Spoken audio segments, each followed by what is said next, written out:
Base sa ating latest satellite image, papalapit pa nga po ng papalapit itong si Bagyong Quiapo sa northern Luzon, particularly dito sa may Babuyan Islands. At ito ay nasa layong 640 kilometers east ng Tuguegarao City, Cagayan. May lakas ito ng hangin na umaabot ng 45 kilometers per hour at pagbugso na umaabot ng 55 kilometers per hour. Ito ay kumikilos pa northwest sa bilis na 30 kilometers per hour. At dahil nga po sa bahagyang pagbilis nitong si Bagyong Quiapo ay mas mapapaaga din yung paglabas nito ng Philippine Area of Responsibility.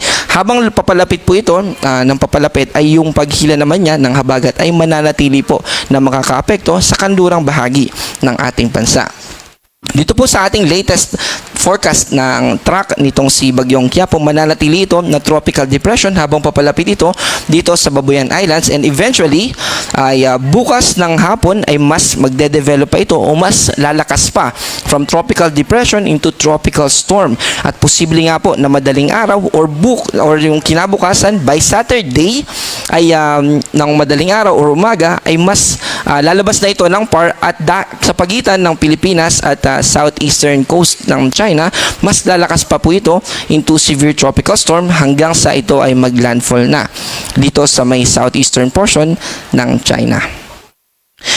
At dahil nga po dito kay Bagyong Quiapo ay nakataas pa rin sa signal number 1 yung malaking bahagi ng Northern Luzon, kasama po dito yung Batanes, Cagayan, kasama ang Babuyan Islands, Ilocos Norte, Apayao, Ilocos Sur, Abra, Kalinga, Isabela, Mountain Province, Ifugao, northern portion ng Nueva Vizcaya, northern portion ng Benguet, ganoon din sa northern portion ng Quirino at northern portion ng Aurora.